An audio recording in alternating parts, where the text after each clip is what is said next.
dagko dito.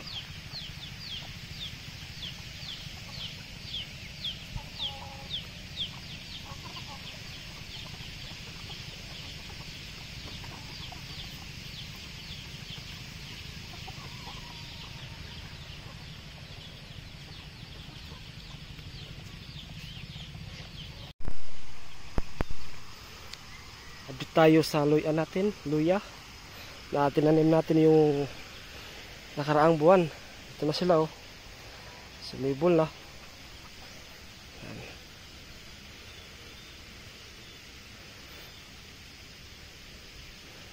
Ito sa sako, lahat sila nabuhay or sumibol.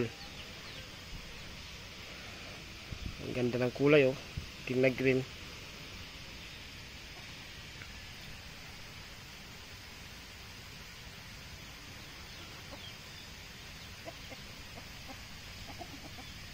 Ito maliliit. Huli na to siyang ano, tanim.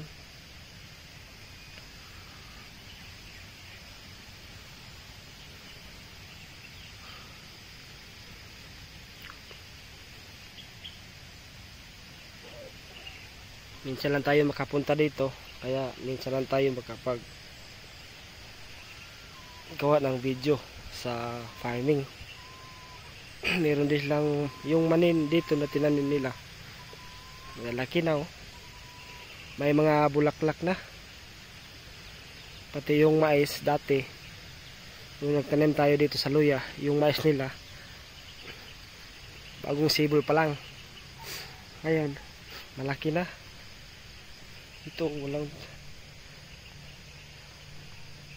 ayun pala dito may luya oh.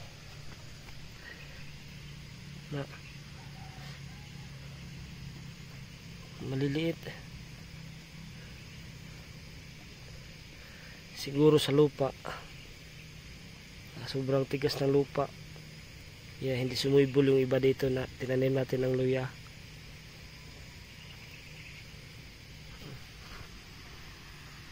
Mayroon pala dito.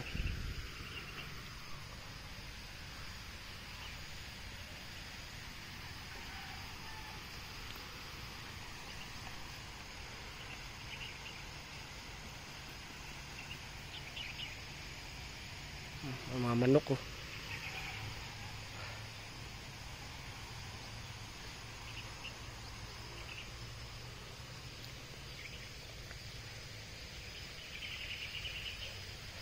Maliliit pa to.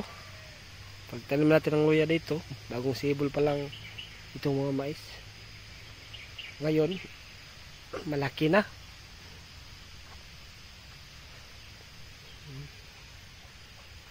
At malinis yung ilalim. Kasi pinagkuhanan nila ng damo. May lugbati pa dito oh, na puti. Ang ganda to ano, laswa.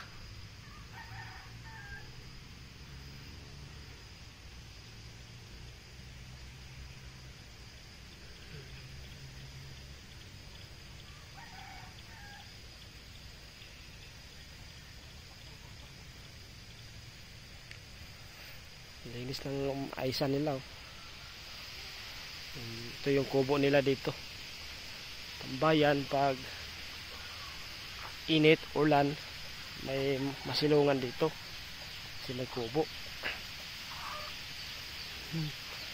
May manok din sila dito, marami silang manok dito. So kahapon lang kami dumating dito, pagdating namin dito iho agad ng manok. Ito yan na manok na yan, 12 na sisiw. Maganda siya mag-alaga ng sisiw. 12 mula daw yung pagka isa ng kanyang mga itlog 12. Ngayon na medyo malalaki na, 12 pa rin sila.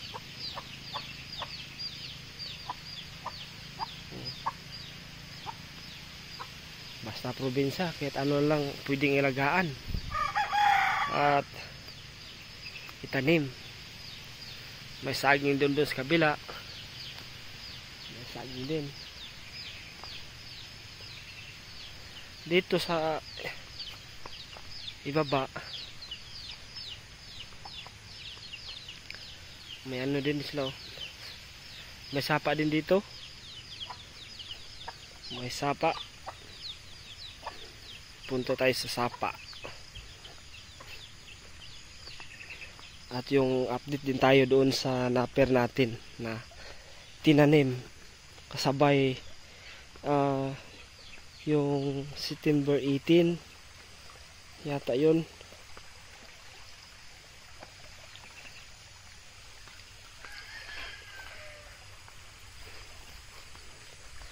Yung napper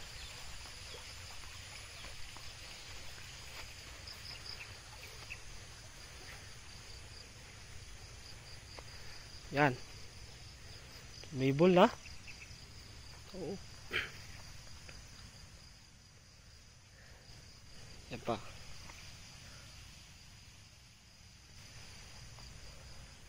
Yun o, medyo malaki na siya o. Maganda yung tubo niya kasi binaon talaga yung stick niya sa lupa.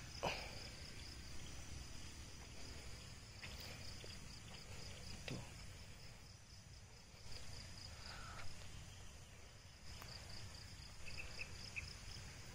May mga munggo rin dito oh. Lo, bunga ng munggo nila oh.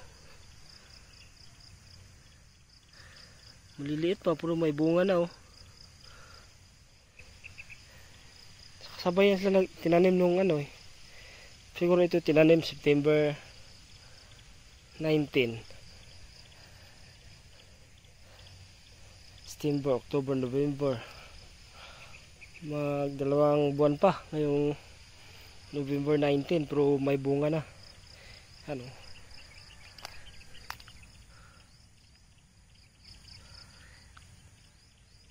Yan. May hinog na nga oh. Isa.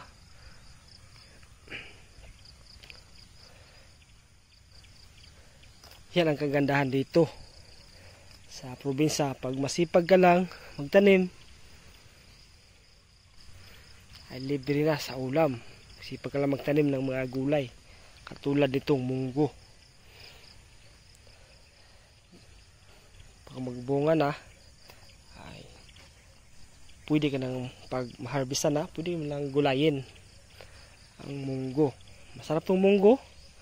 Haluan mo ng chicharon or gataan, sarap to siya. Hanggang doon yung tinanim na pang ano lang to, pang konsumo lang, hindi to pang binta, pang konsumo lang. Sa papa dito marami siyang tinanim na kumpay ng mga kambing, sitarias. Ito yung sitarias, galing pa to ng Davao, nakara mga 2 years ago na siguro o 3 years.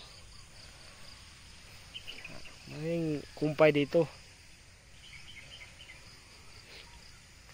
At dito naman may saging. Oh. Puso ng saging oh. Oh, di ba? May hintayin ka na naman na harbisin. Siguro mula ngayon mga December. Magulang na to pag December. Anong tawag yung saging na to? Lakatan. Meron din sila ditong latundan. Ano ba to? Latundan o lakatan? Parang lakatan yata ito. Meron pa doon oh. Doon. May isa pa.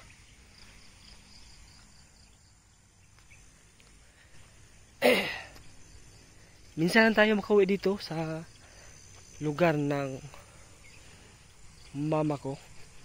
Minsan lang tayo makauwi dito. So galing kami ng Tupi noong November 3. Kasi kahapon kami pumunta dito.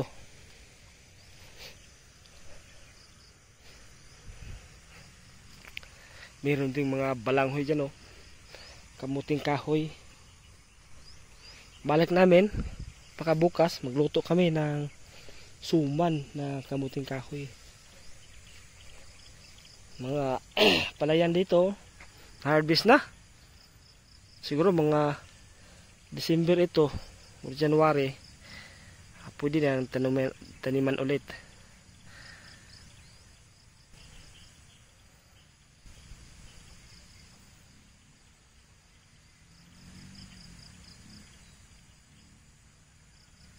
Ganda ng kalangitan.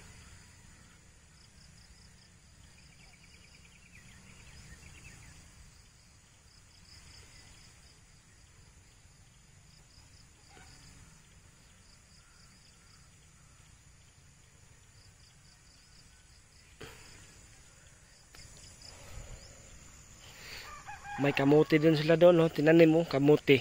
Sipuntahan natin ngayon yung kamuti nila. Kaso lang, walang ulan dito. Pero doon sa Tupi, South Cotabato, palaging umulan doon. Yung iba nga sa Cebu, binaha sila. Pero dito sa amin, Mindanao, hirap umulan. Mayroon bang ano dito, Sabaw. Marami talagang puso dito ng saging na pwedeng ulamin. Kaso lang, sarap yung gataan or bula-bula. Sarap dito maglaga ng baboy. Malapit lang sa sapa. Ito taytayan nila, oh.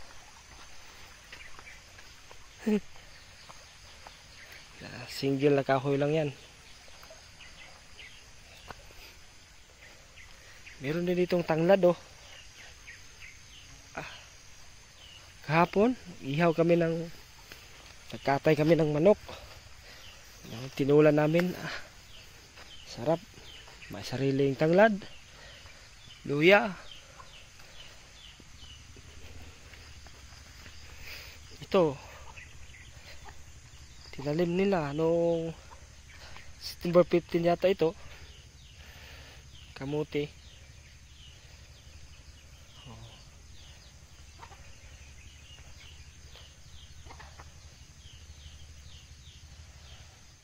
Yan, marami ito. Pang ano lang to? Pang konsumo.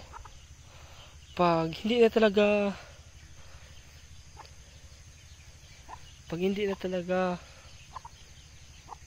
kayang ubusin,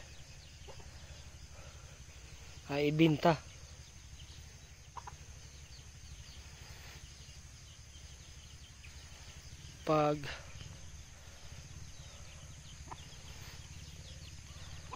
Pero sa tingin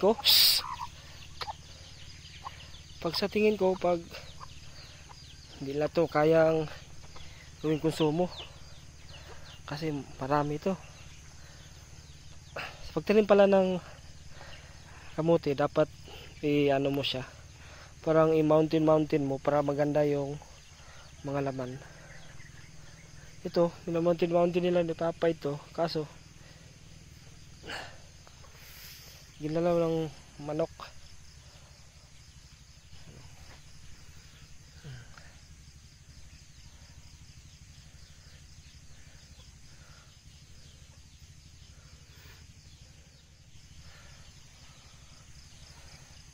Marami to. Pag sabihin natin na konsumo lang, mahirapan sila ditong ubusin. Ang kamuti na to, yung puti yung balat at yung laman violet.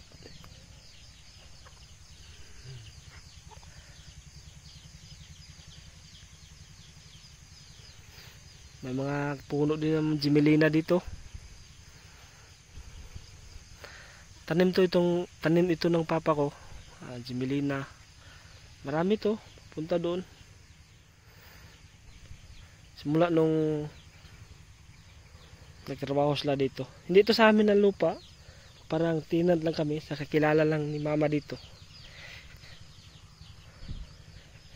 Kasi yung papa ko, mahilig sila talaga sa farming. At manghina sila pag wala silang ginagawa. So bala ko sana dito ako magtira at mag-alaga ng baboy at baka.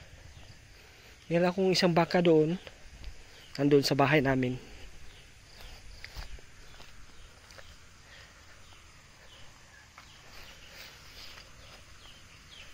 May mga sili din sila dito. Kumpleto talaga. May manok, may papaya, may tanglad, maluya. May saging.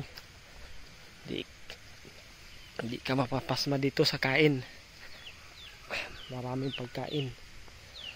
Sa gulay, mayroong mga malunggay, agbati, puso ng saging.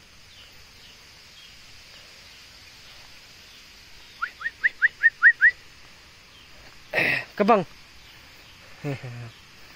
Ito yung ano na dito, CCTV.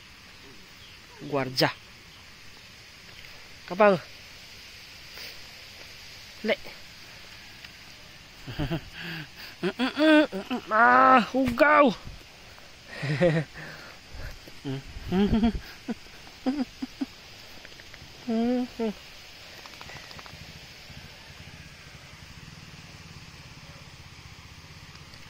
So hanggang dito na lang siguro yung video natin. Maraming salamat sa iyong panonood at palagi kayong maingat. Bye bye.